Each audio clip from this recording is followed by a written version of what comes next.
প্রাকৃতিক সৌন্দর্যে ঘেরা বাংলাদেশের সর্বদক্ষিণ অঞ্চলের উপকূলীয় জেলা বরগুনাতে আপনাকে স্বাগতম। আসসালামু আলাইকুম, আমি কাউসার আছি আপনার সাথে। আজকে আপনাদের সাথে শেয়ার করব বরগুনা জেলার অত্যন্ত সুন্দর সুন্দর কিছু জায়গা এবং অত্যন্ত সুন্দর সুন্দর ভিউ পয়েন্ট, যেগুলোতে আসলে না ঘুরতে গেলে মনে হবে যে আসলে জীবনটাই বৃথা, জীবনে অনেক কিছুই মিস করে ফেলবেন।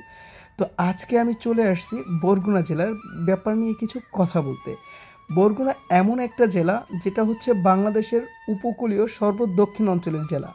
এই জেলাতে সমুদ্র রয়েছে যেমন, তেমনি রয়েছে বন বিভাগের অত্যন্ত সুন্দর একটা মিশ্রণ, যেখানে আপনি সমুদ্রের সাথে বনের এরকম একটা মিশ্রণ পেয়ে যাবেন। এটা কিন্তু বাংলাদেশের একমাত্র বরগুনাতেই পেয়ে যাবেন।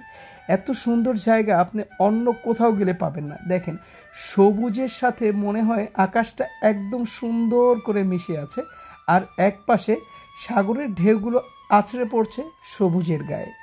আসলে বরগুনা জেলা নিয়ে বিস্তারিত বলতে গেলে অনেক কিছুই বলা লাগে। এর মধ্যে রয়েছে বঙ্গোপসাগরের একটা অংশ। বরগুনা জেলাটা আসলে অত্যন্ত সুন্দর একটা জেলা। এখানে মাঠ ঘাটের পাশে এরকম সুন্দর রাস্তা দেখতে পাবেন এবং রাস্তার দুই ধারে বয়ে গেছে সবুজ শ্যামল শস্য। এবং এই ছোট্ট জেলাটা আসলে অত্যন্ত সুন্দর এবং আধুনিকতায় পরিপূর্ণ।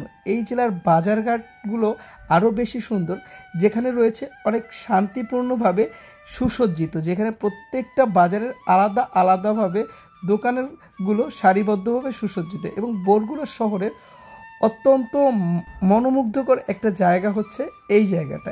এইখানটাতে বিকাল টাইম হলে বরগুনা শহরের ম্যাক্সিমাম মানুষ এই খোলা আকাশের নিচে একটু হাওয়া খেতে আসে, একটু হাঁটাহাঁটি করতে আসে। এছাড়াও বিভিন্ন সময় বিভিন্ন রঙে সাজে এই বরগুনা জেলা। ধন্যবাদ সবাইকে।